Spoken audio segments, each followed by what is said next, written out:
Assalamualaikum warahmatullahi wabarakatuh. Selamat datang kembali di channel video Saku Kimia, video yang berisikan mengenai penjelasan materi kimia dan pembahasan soalnya. Bismillahirrohmanirrohim. Pada video kali ini kita akan membahas mengenai reaksi pembatas. Untuk mempelajari materi ini ada beberapa topik yang harus sudah kalian pahami sebelumnya.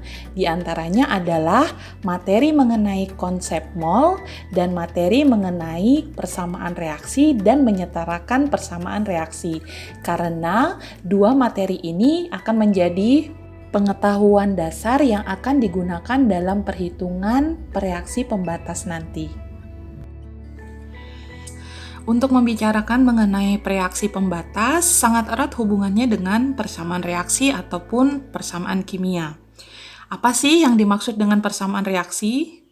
Persamaan reaksi adalah pernyataan yang dituliskan dengan rumus kimia yang memberikan informasi identitas dan kuantitas zat yang terlibat dalam suatu perubahan kimia ataupun fisika. Nah, jadi nanti persamaannya adalah persamaan yang di dalamnya terdapat rumus kimia dan menyatakan identitas dan jumlah zat yang terlibat dalam suatu perubahan materi. Berikut adalah contoh persamaan reaksi dari pembakaran karbon. Di sini ada reaksi karbon direaksikan dengan oksigen menghasilkan karbon dioksida.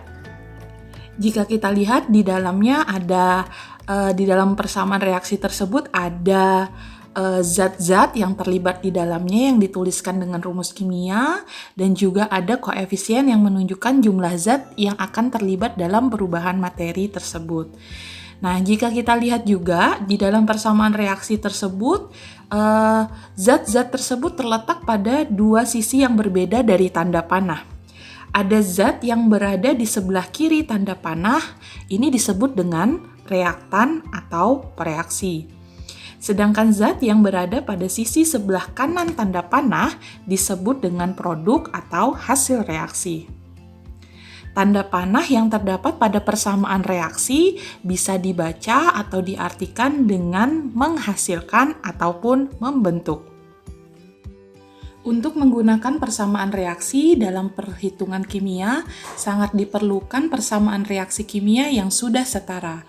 Ini dikarenakan di dalam persamaan reaksi terdapat koefisien zat yang menentukan jumlah zat yang akan bereaksi ataupun jumlah zat yang akan terbentuk. Untuk menggunakan persamaan reaksi dalam perhitungan kimia, sangat diperlukan persamaan reaksi kimia yang sudah dalam keadaan setara. Karena di dalam persamaan reaksi terdapat koefisien zat yang menentukan jumlah zat yang akan bereaksi ataupun jumlah zat yang akan terbentuk. Terkadang zat-zat yang direaksikan dalam suatu reaksi kimia tidak selalu tepat sama dengan koefisien reaksi. Jumlah reaktan bisa saja kurang ataupun lebih banyak dari yang diperlukan sehingga suatu reaksi bisa berjalan dengan sempurna. Untuk meramalkan jumlah produk yang terbentuk dari sebuah reaksi, perlu ditentukan reaktan mana yang ditugaskan menjadi reaktan pembatas. Zat pereaksi yang habis bereaksi akan membatasi jalannya reaksi sehingga reaksi yang habis bereaksi tersebut disebut dengan pereaksi pembatas. Ingat ya, pereaksi pembatas adalah zat pereaksi yang habis bereaksi. Tahukah kalian jika reaksi kimia itu ada yang berlangsung secara stoikiometri dan ada juga yang berlangsung secara non-stoikiometri?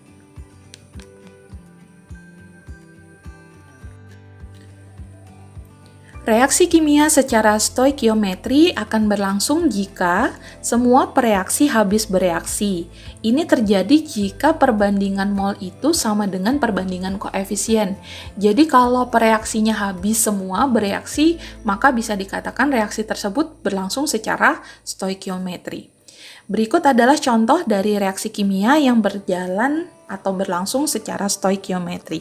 Contoh pertama ya, reaksinya adalah 2 molekul hidrogen direaksikan dengan 1 molekul oksigen akan membentuk 2 molekul air. Nah, di sini dimisalkan hidrogen memiliki jumlah mol sama dengan 0,4, sedangkan oksigen memiliki jumlah mol 0,2. Nah, berapakah molekul H2O yang akan terbentuk? Perlu kita perhatikan koefisien zat-zat yang ada di dalam reaksi kimia tersebut.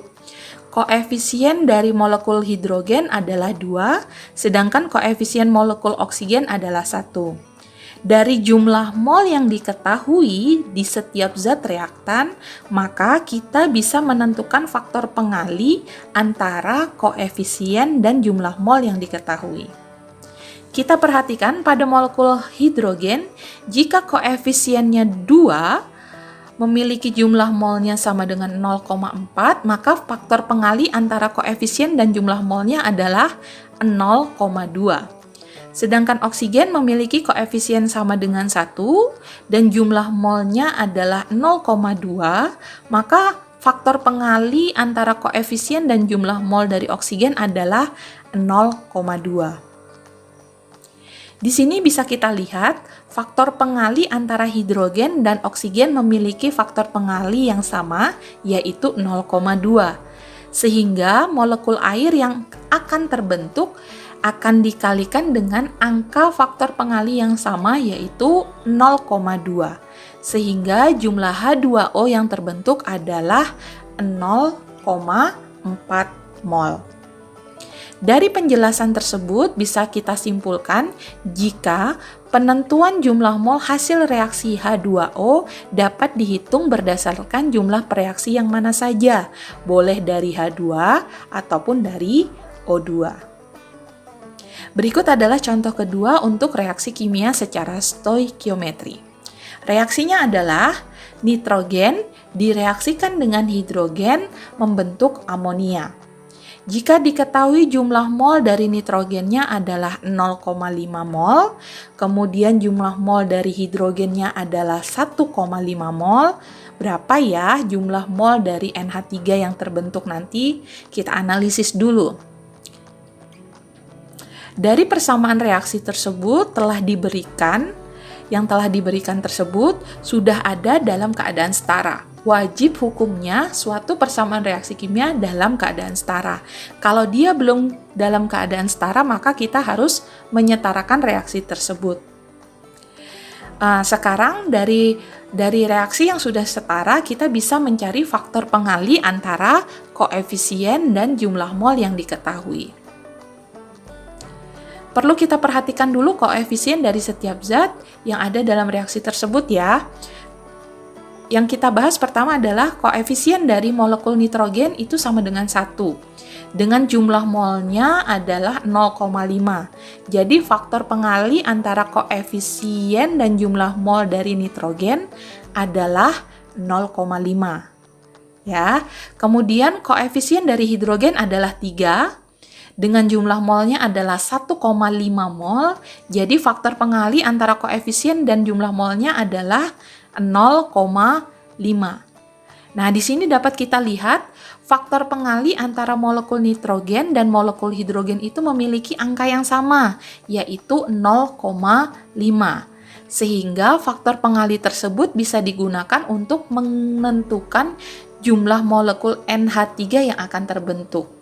Maka jumlah mol NH3 yang terbentuk adalah koefisiennya adalah 2 dikalikan 0,5, jadi yang terbentuk adalah 1 mol. Nah, sama seperti reaksi di atas tadi pada contoh 1 yang telah dijelaskan, jika terjadi perbandingan mol dan perbandingan koefisien yang sama, maka jumlah produk dapat ditentukan dari reaksi mana saja yang terdapat dalam reaksi tersebut. Sekarang reaksi non-stoikiometri. Nah, reaksi non-stoikiometri itu akan berlangsung jika ada zat reaksi yang tersisa. Jadi kalau ada zat reaksi yang tersisa itu dikatakan reaksinya non-stoikiometri. Nah, penentuan jumlah mol zat hasil reaksi itu harus berdasarkan pada jumlah mol zat reaksi yang habis bereaksi. Reaksi yang habis bereaksi akan menjadi patokan atau disebut dengan reaksi pembatas. Nah, reaksi pembatas ini digunakan untuk menghitung jumlah mol hasil reaksi dan jumlah mol per reaksi yang berlebih atau tersisa. Perhatikan contoh berikut ya untuk penjelasan reaksi non-stoikiometri. Misalkan ada reaksi HCl direaksikan dengan NaOH menghasilkan NaCl dan H2O. Jika diketahui kondisi awalnya jumlah mol dari HCl sama dengan 0,1 mol, kemudian jumlah mol dari NaOH-nya adalah 0,2 mol. Nah, pada saat awal jumlah produk itu sama dengan 0. Pasti sama dengan 0. Nah, asumsinya adalah zat-zat pereaksi itu belum dicampurkan atau belum direaksikan sehingga belum ada produk yang terbentuk. Ya, berapakah mol yang bereaksi dari setiap zat pereaksinya? Mari kita analisis. Untuk menentukan, kita perlu mengetahui faktor pengali antara koefisien zat dengan jumlah molnya. Jadi kita cari dulu seperti tadi faktor pengali. Yuk kita lihat di HCl.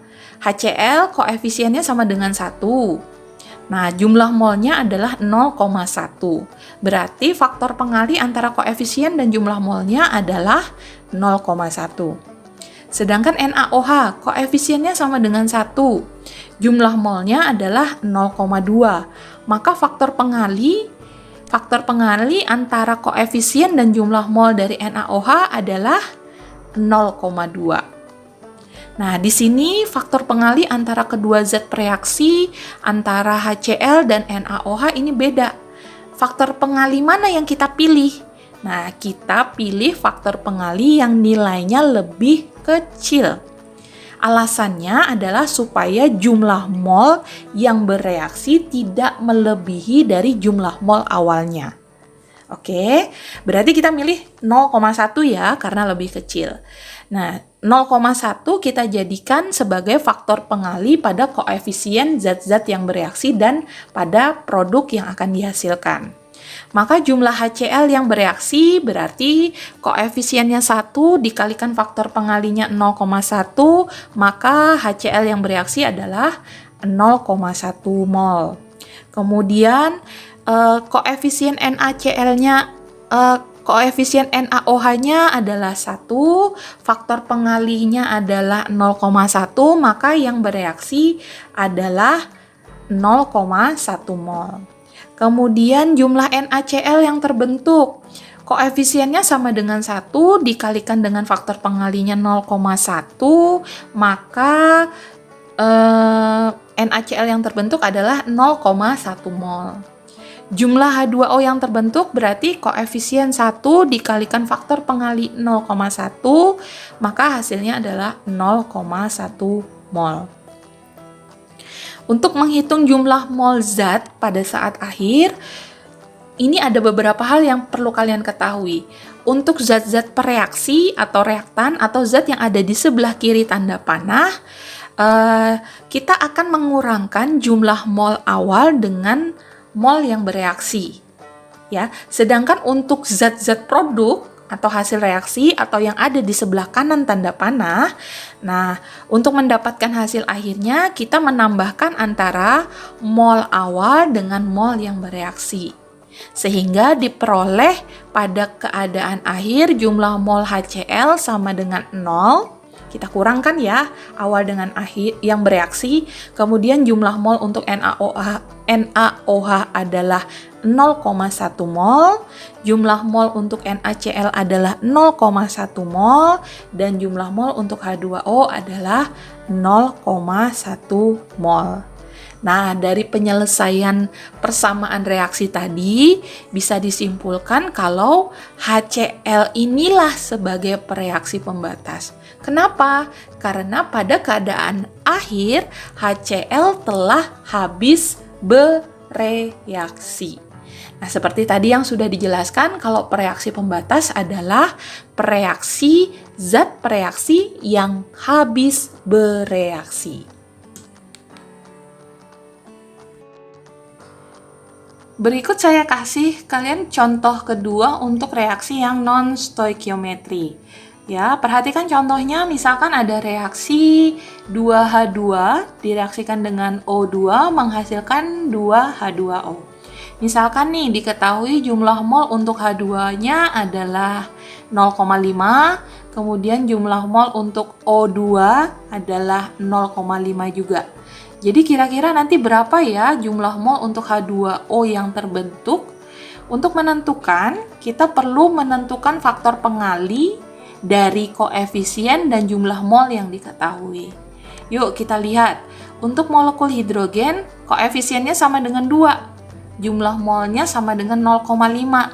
Maka faktor pengali antara koefisien dan jumlah molnya itu sama dengan 0,25. Nah, sedangkan untuk molekul oksigen, koefisiennya adalah 1, jumlah molnya adalah 0,5. Maka faktor pengalinya adalah 0,5. Ya. Dapat kita lihat tadi faktor pengali antara dua zat bereaksi tadi memiliki angka faktor pengali yang berbeda. Yang mana yang kita pilih? Faktor pengali yang lebih kecil lah yang kita pilih.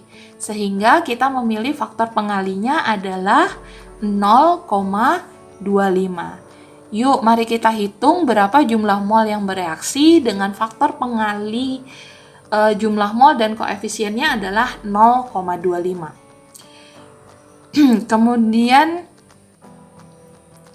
yuk mari kita hitung berapa jumlah mol yang bereaksi dengan faktor pengali koefisiennya adalah 0,25. Kita tuliskan dulu persamaan reaksi dan meletakkan jumlah mol awal pada setiap zat reaksinya. Pada kondisi awal, jumlah mol dari hidrogen adalah 0,5. Jumlah mol dari oksigen adalah 0,5 mol. Sedangkan pada saat awal, jumlah mol awal produk itu pasti sama dengan 0. Ingat ya, diasumsikan tadi jika reaksinya belum disatukan atau belum dicampurkan, maka produk belum terbentuk. Maka keadaan awal produk pasti 0. Jadi jumlah hidrogen yang bereaksi adalah, berarti koefisien hidrogennya 2 dikalikan dengan 0,25, berarti hidrogen yang bereaksi adalah 0,5 mol. Jumlah oksigen yang bereaksi sama dengan koefisiennya 1 dikalikan faktor pengalinya 0,25, hasilnya adalah 0,25 mol. Jumlah H2O yang terbentuk berarti sama dengan koefisien 2 dikalikan dengan 0,25, maka hasilnya adalah 0,5 mol. Sehingga pada keadaan akhirnya jumlah mol dari H2 adalah 0, jumlah mol dari O2 adalah 0,25 mol, dan jumlah mol dari H2O adalah 0,5 mol. Maka yang menjadi reaksi pembatas adalah H2 karena molekul H2 habis bereaksi. Yang kita lihat adalah jumlah mol yang pada saat keadaan akhir. Berikut adalah contoh soal 1. Jadi kita masukkan beberapa besaran yang nanti kita akan selesaikan dalam persamaan kimia dengan perbandingan dan faktor pengali seperti contoh tadi. Contoh soal 1 yaitu sebanyak 28 gram logam besi atau Fe direaksikan dengan 48 gram gas oksigen menghasilkan Fe2O3 jika diketahui ArFe adalah 56 dan ArO adalah 16. Tentukanlah massa Fe2O3 yang terbentuk, kemudian massa zat reaksi yang tersisa, dan zat manakah yang berfungsi sebagai pereaksi pembatas. Yuk kita jawab. Nah, di sini kalau ada beberapa soal seperti ini, kita lihat apakah zat ini memerlukan nilai AR ataukah nilai MR-nya. Ada beberapa zat di sini ada Fe itu otomatis menggunakan nilai AR ya. Kemudian O2 berarti nanti karena jumlahnya lebih dari 1 berarti menggunakan MR. Kemudian ada Fe2O3 berarti nanti menggunakan MR. Yuk daripada ribet nanti lebih baik kita cari dulu nilai dari MR-nya dulu ya. Yang pertama kita tentukan MR dari O2. MR dari O2. Untuk menentukan MR dari O2 berarti yang kita lakukan adalah mengalihkan antara jumlah atom O-nya dikalikan dengan ARO-nya. Jumlah O-nya adalah 2 dan nilai AR-nya adalah 16, maka MR dari O2 adalah 32 gram per mol. Kemudian kita cari MR dari Fe2O3. Cara mencarinya berarti jumlah Fe dikali ArFe ditambah dengan jumlah O dikali ArO. Pada Fe2O3 jumlah Fe-nya adalah 2, berarti 2 dikali 56, jumlah O-nya adalah 3, berarti 3 dikali 16, hasilnya adalah 112 ditambah 48, yaitu 160 gram per mol. Nah, kalau kalian memperhatikan pada slide sebelumnya, yang digunakan dalam persamaan reaksi, perhitungan dalam persamaan reaksi itu nanti yang digunakan adalah jumlah molnya. Ya, jumlah molnya. Nah, berarti kita memerlukan nilai mol dari zat yang diketahui di dalam soal. Nah, di sini yang diketahui adalah masanya, massa dari besi dan massa dari oksigen.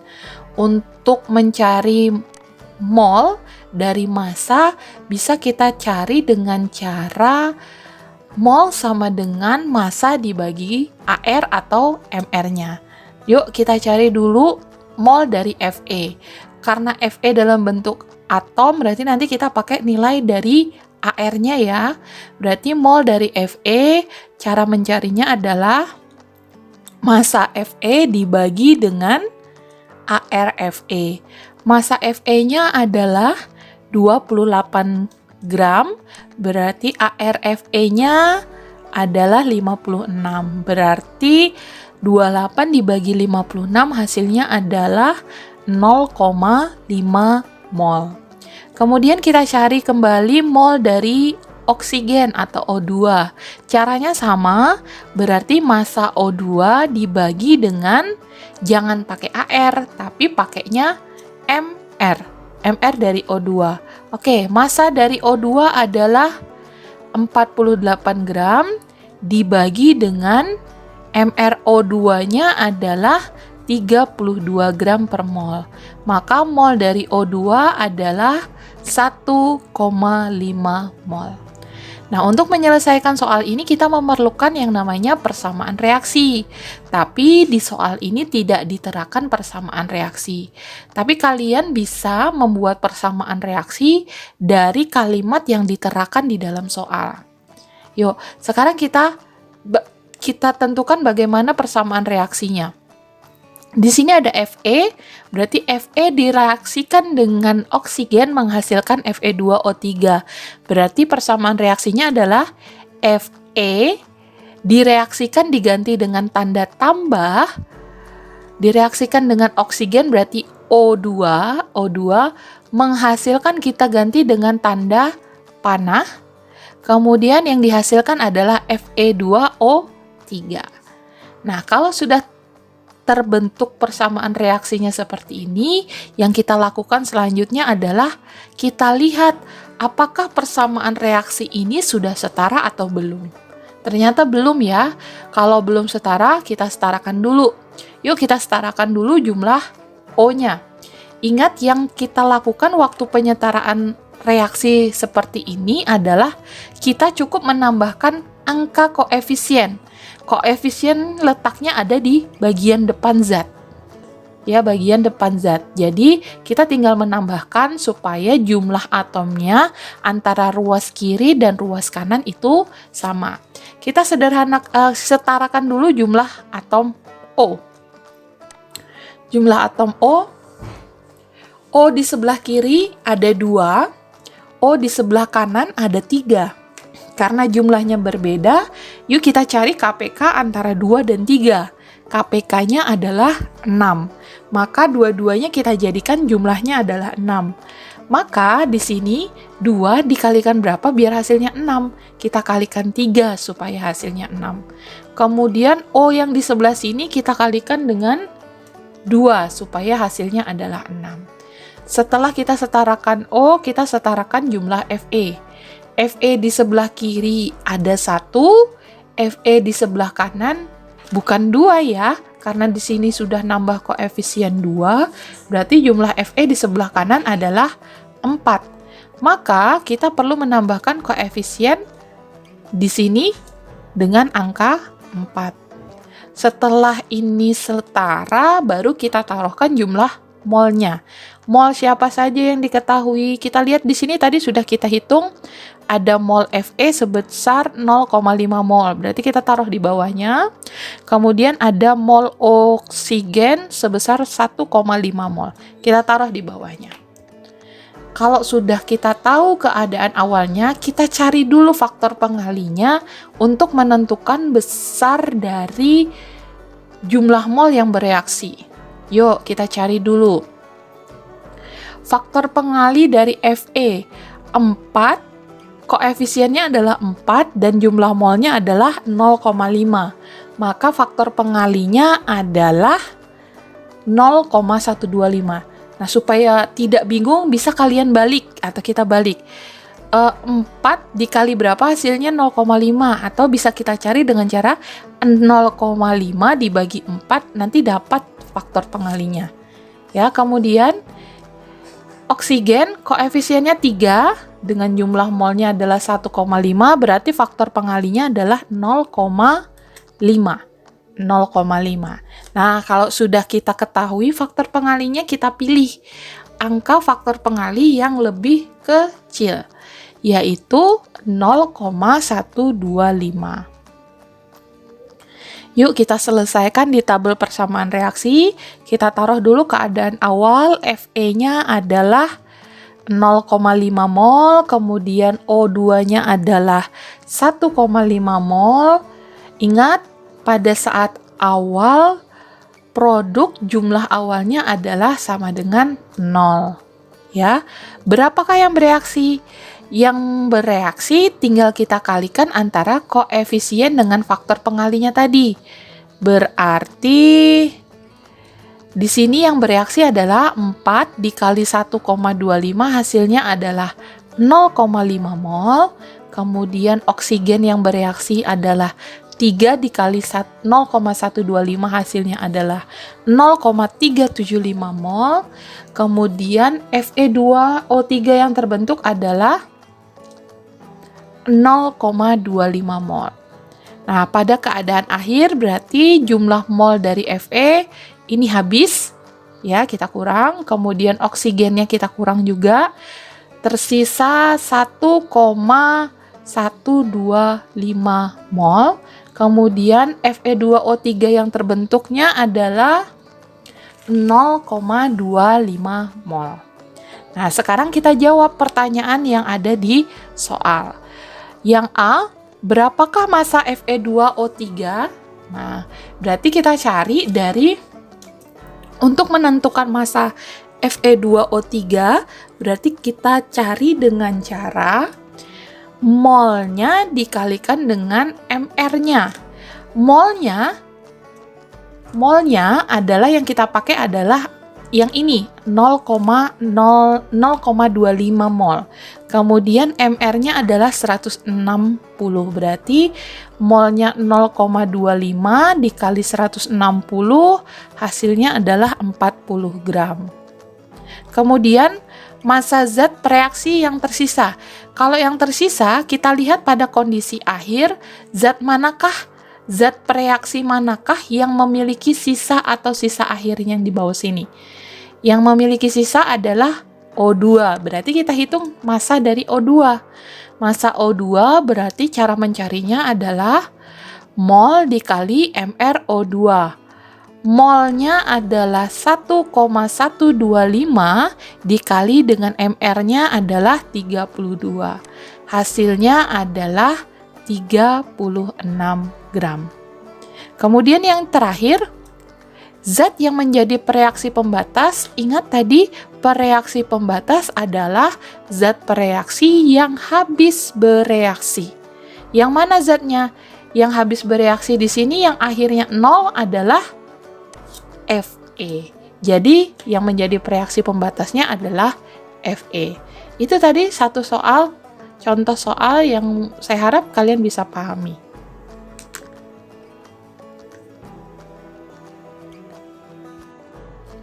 Sekarang ke contoh soal yang kedua. Sebanyak 6,72 liter gas nitrogen direaksikan dengan 13,44 liter gas hidrogen pada keadaan STP dan menghasilkan gas amonia atau NH3.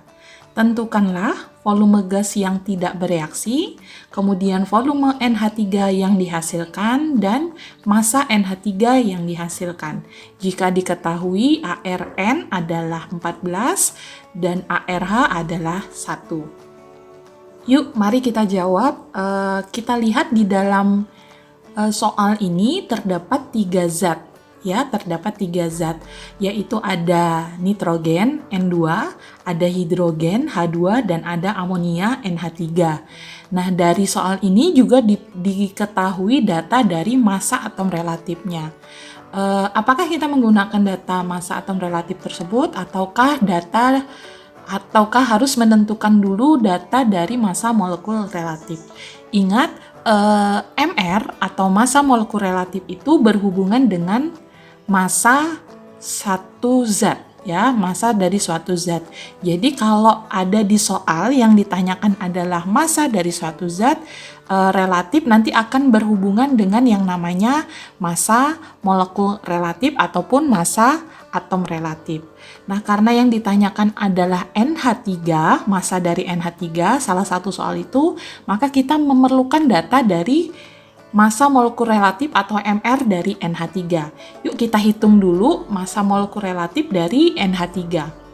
MR dari NH3 dicari dengan cara jumlah atom N dikali dengan AR atom N yang ditambah dengan jumlah atom H dikalikan dengan AR atom H.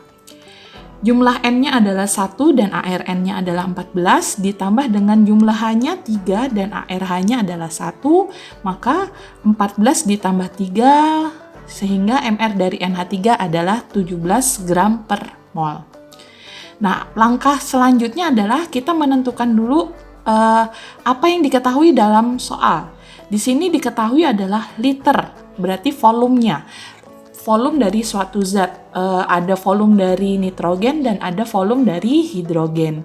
Nah, sedangkan nanti yang diperlukan dalam persamaan reaksi dalam perhitungannya adalah jumlah molnya. Berarti kita harus mengubah dulu atau mengkonversi jumlah volume yang terdapat di soal, kita konversikan menjadi jumlah molnya.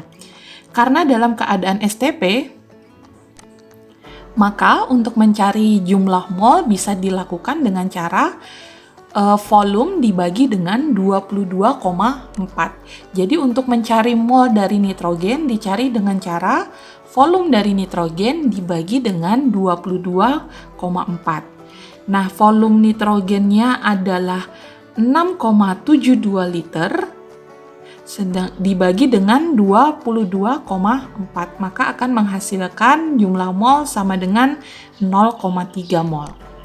Sekarang kita hitung mol dari H2. Rumusnya sama, yaitu mol dari hidrogen sama dengan volume hidrogen dibagi dengan 22,4.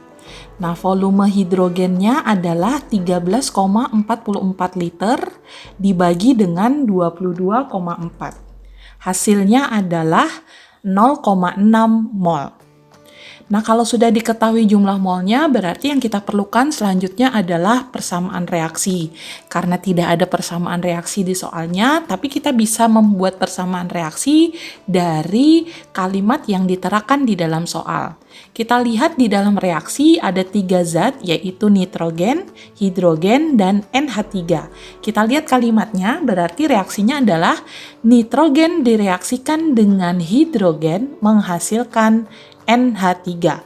Berarti N2 direaksikan diganti dengan tanda tambah, direaksikan dengan gas hidrogen berarti direaksikan dengan hidrogen H2, menghasilkan kita ganti dengan tanda panah, kemudian yang dihasilkan adalah NH3. Setelah ada persamaan reaksi seperti ini, langkah selanjutnya adalah kita lihat dulu persamaan reaksi ini sudah dalam keadaan setara atau belum. Setara itu maksudnya adalah jumlah atom kiri apakah sama dengan jumlah atom yang ada di sebelah kanan. Kita lihat jumlah H sebelumnya.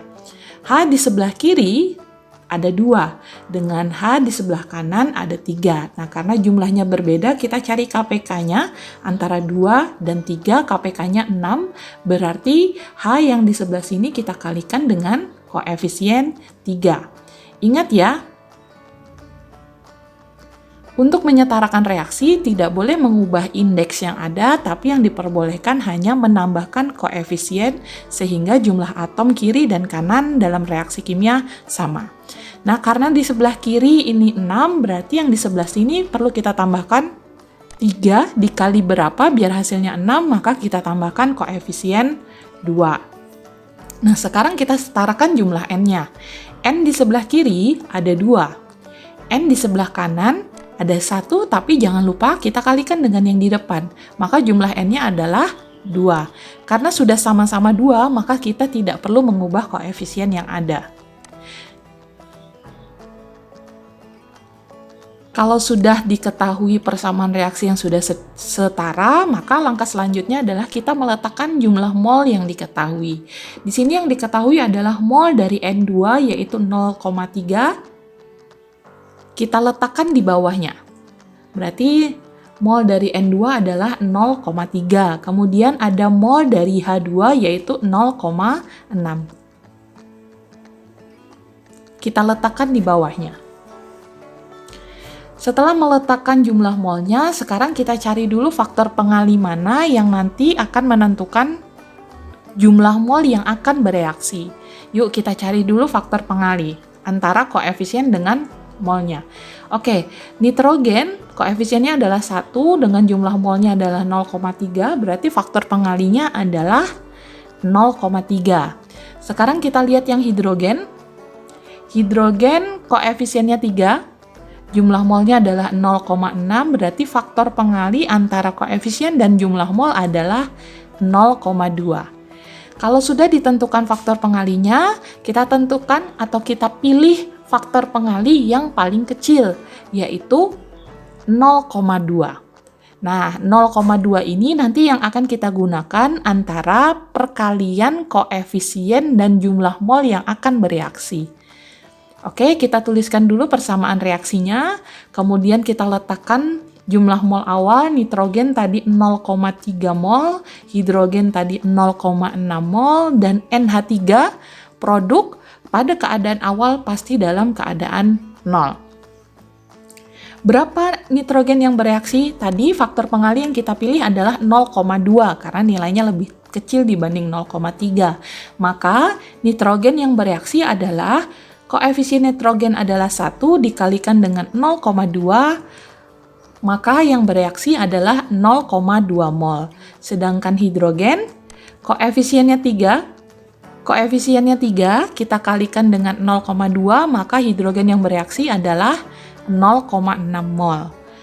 Sedangkan amonia yang terbentuk adalah koefisien amonia adalah 2, kita kalikan dengan 0,2, maka NH3 yang terbentuk adalah 0,4 mol.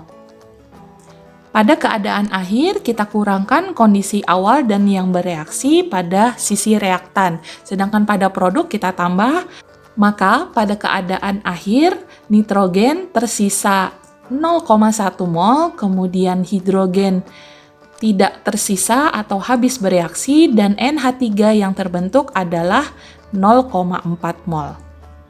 Sekarang kita jawab pertanyaan ABC yang ada di soal.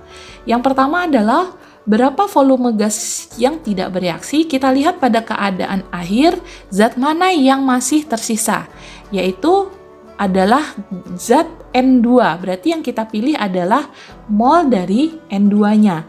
Ya, untuk menentukan volume dari molnya, caranya adalah kita kalikan antara mol dengan 22,4. Karena soal ini dinyatakan kalau zatnya dalam keadaan STP, maka untuk menentukan volume dalam keadaan STP tinggal kalian kalikan antara mol dan 22,4. Molnya adalah 0,1 dikali dengan 22,4, hasilnya adalah 2,24 liter. Jadi 22,4 liter ini adalah milik dari gas nitrogen. Untuk pertanyaan B adalah volume NH3 yang dihasilkan.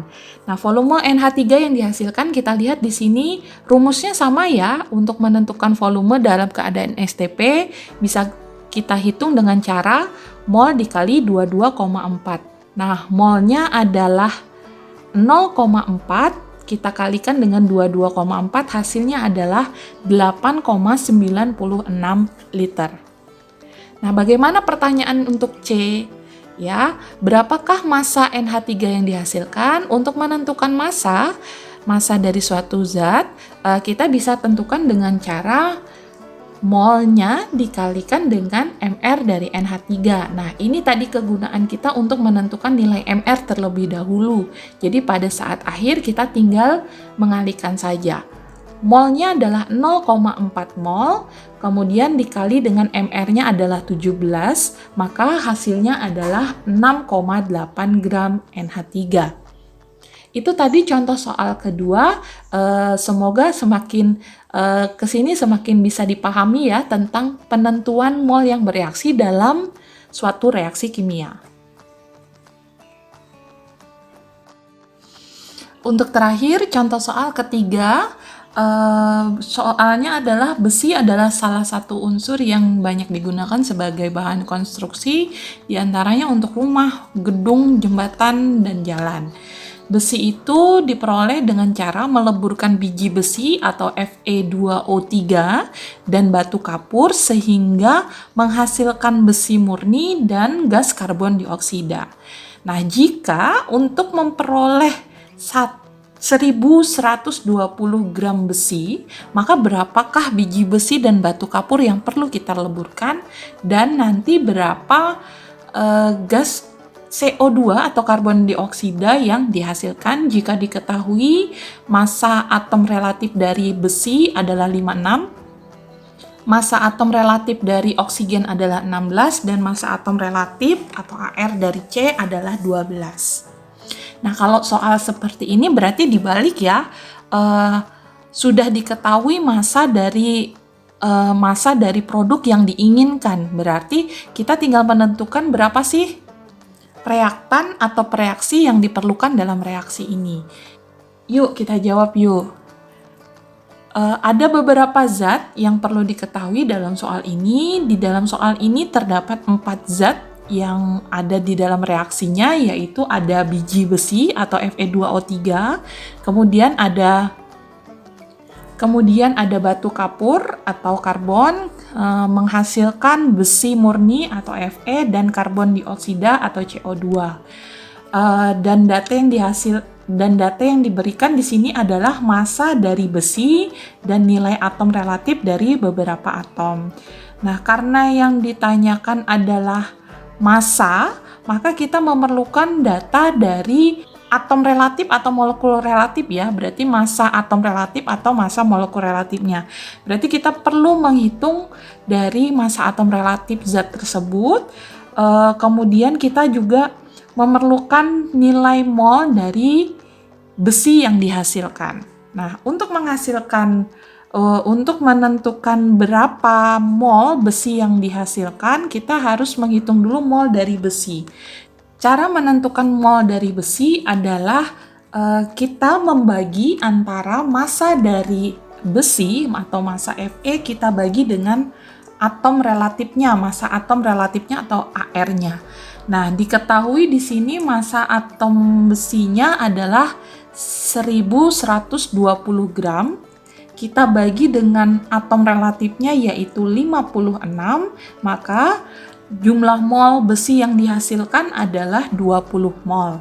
Nah, setelah kita menghitung jumlah mol dari besi, kita memerlukan data dari massa molekul relatif dari biji besi dan karbon dioksida. Karena ini nanti yang ditanyakan adalah massa, sangat erat hubungannya antara massa dengan massa molekul relatif dalam perhitungan jumlah mol. Untuk menentukan massa molekul relatif dari Fe2O3 bisa dicari dengan cara jumlah atom Fe dikali AR Fe ditambah dengan jumlah atom O dikalikan dengan ARO. Jumlah Fe-nya adalah 2, nilai AR-nya adalah 56, ditambah dengan jumlah O-nya adalah 3, dikali dengan ARO-nya adalah 16, maka hasilnya adalah 112 ditambah 48, yaitu 160 gram per mol. Jadi, MR dari Fe2O3 adalah 160 gram per mol. Sekarang kita hitung massa molekul relatif dari karbon dioksida. Cara menghitung MR dari CO2 yaitu jumlah atom C dikalikan dengan AR atom C ditambah dengan jumlah atom O dikalikan dengan AR atom O. Jumlah C-nya adalah 1, ARC-nya adalah 12, ditambah dengan jumlah O-nya adalah 2 dikali ARO-nya adalah 16.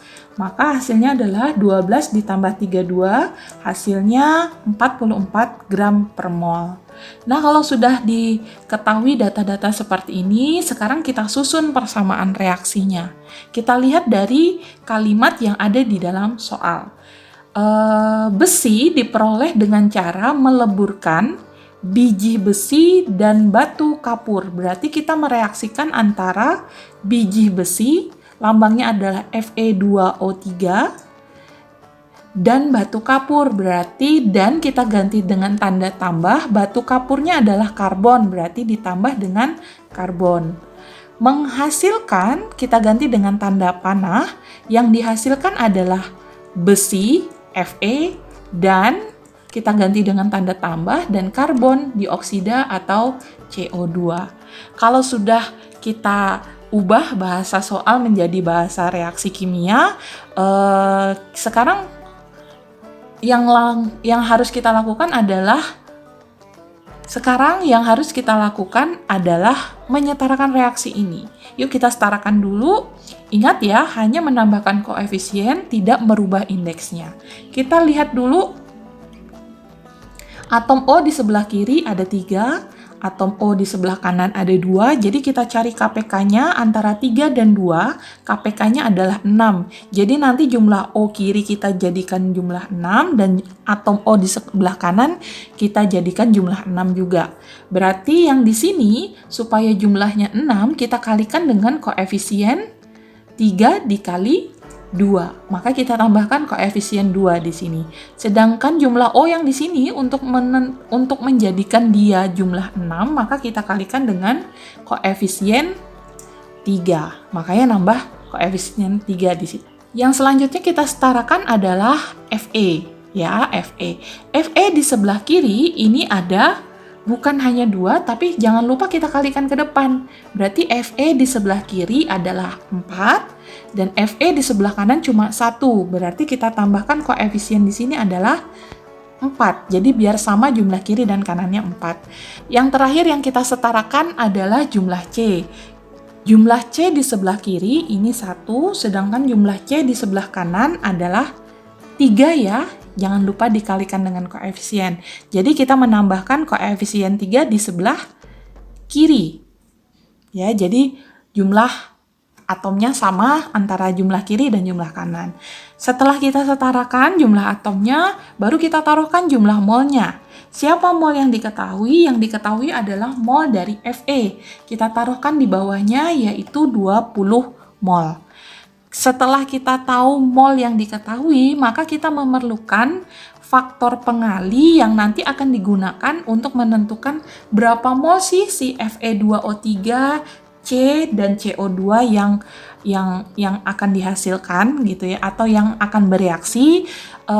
Kita tentukan dulu faktor pengali yang diketahui dari Fe ini.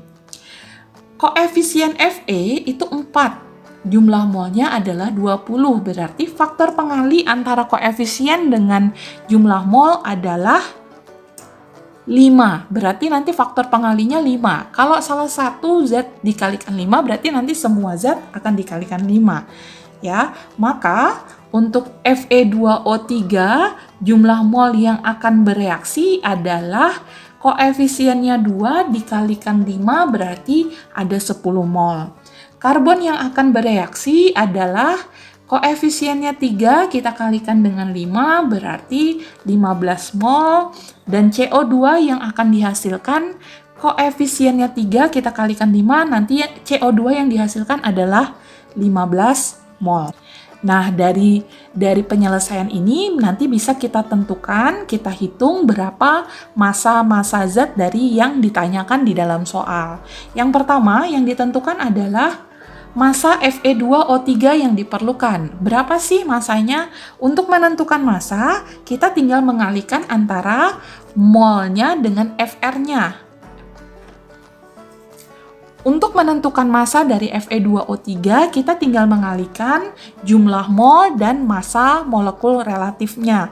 Molnya adalah 10 dan massa molekul relatifnya adalah 160, berarti kita kalikan antara 10 dikali dengan 160, hasilnya adalah 1600 gram. Kemudian yang kita tentukan adalah massa dari batu kapurnya atau massa karbon yang diperlukan. Jadi cara menghitungnya sama seperti massa Fe2O3, yaitu kita kalikan dengan mol dan AR-nya. Kenapa tidak pakai MR? Karena karbon ini dalam bentuk atom, jadi yang kita pakai adalah data atom relatifnya, massa atom relatifnya. Maka kita kalikan antara molnya adalah 15 dan AR-nya adalah 12. Jadi 180 gram.